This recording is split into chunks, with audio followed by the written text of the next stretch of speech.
In the summer of 1964, a young boy named Allen Bauer is on a family boat trip off the coast of Cape Cod.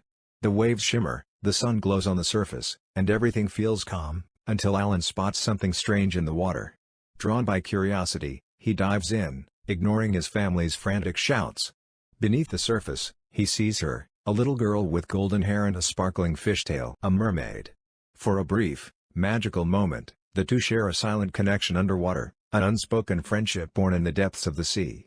But before anyone else can see her, Allen is pulled back onto the boat, gasping for air, as the little mermaid disappears beneath the waves, her eyes full of sadness as the boat drifts away. 20 years later, Allen Bauer, Tom Hanks, is all grown up, but deep down, he's still that same boy, lonely, searching, and longing for something more. He runs his family's produce distribution business in New York with his brother Freddie, John Candy, a charming but immature womanizer. While Freddie lives for parties and fun, Allen just wants to find true love, but his romantic life is a disaster. One day, his girlfriend calls him, not to say I love you, but to break up with him over the phone. Alone again, Allen drowns his sorrows, lost in heartbreak and confusion. At a friend's wedding, surrounded by happy couples and flashing smiles, Allen drinks too much and feels utterly out of place. On impulse, he drives back to Cape Cod, the place where, as a child, he once saw something extraordinary. There, he meets a strange, slightly unhinged oceanographer named Dr. Walter Kornbluth, Eugene Levy, who's obsessed with proving that mermaids are real. Nobody believes him, and his crew barely tolerates him. Unbeknownst to them, Kornbluth is about to be proven right. Allen rents a small boat and heads out alone toward a nearby island. But fate strikes again. The boat's motor fails, throwing him overboard.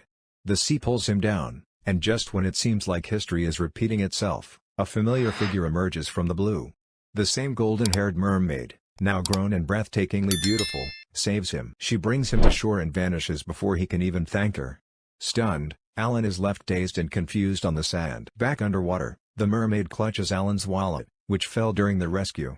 She's intrigued, curious about this man, the same boy she once met. Using maps and clues from the sunken ship she calls home, she sets off on a bold journey to find him. Her search leads her all the way to New York City. One day, she emerges from the ocean completely naked at the foot of the Statue of Liberty, clutching Allen's wallet in hand. The NYPD, completely baffled, takes her into custody. When Allen arrives at the police station to reclaim his lost wallet, he's stunned to find her, this mysterious, radiant woman who can't speak a word but seems oddly familiar.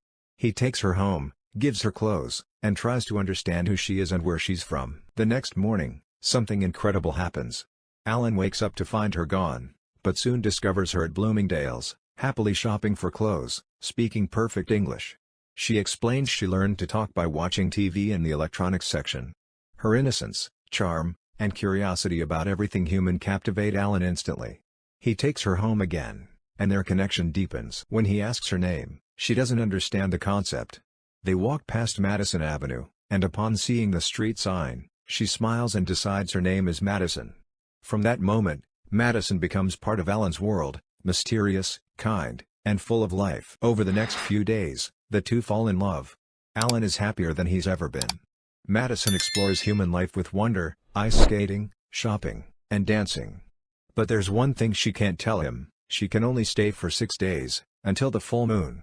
After that, she must return to the sea forever. Meanwhile, Dr. Kornbluth, still obsessed with proving mermaids exist, sees Madison's picture in the tabloids. Convinced she's the one, he roams the city with buckets of water, desperately trying to splash her to expose her tale. His wild antics get him beaten up twice by the same angry couple, but he refuses to give up. As the clock ticks down, Allen asks Madison to marry him. She hesitates, torn between love and the truth she can't share. When she refuses to tell him where she's from, Allen grows frustrated and accuses her of hiding something. Heartbroken, Madison runs away.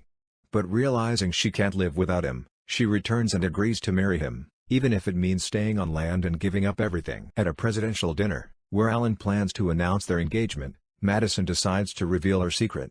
But before she can, Dr. Kornbluth strikes. In front of a crowd of reporters, he throws water on Madison, and to everyone's shock, her legs transform into a shimmering golden tail. Cameras flash. Gasps fill the air. Allen stands frozen, staring at the truth he never imagined. Madison is captured by the government and taken to a research facility beneath the New York Natural History Museum. There, She's locked in a tank, poked and studied by scientists led by Dr. Ross, who plans to dissect her for research. Allen, now heartbroken and confused, is interrogated too, but soon released when they confirm he's human. Outside, the press swarms him.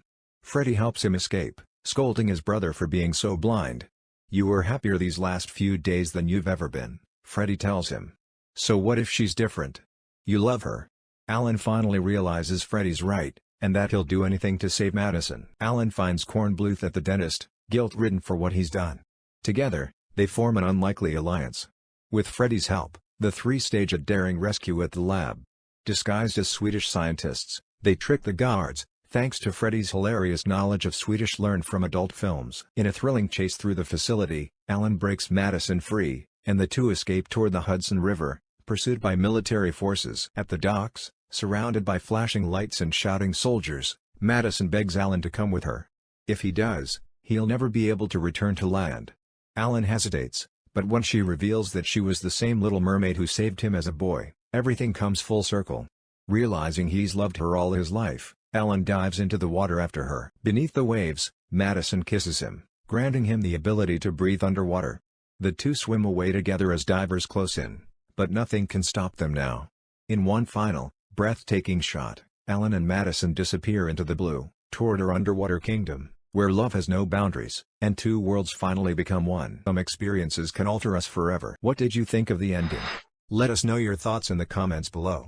Don't forget to like and subscribe for more deep dives into the movies that make us think.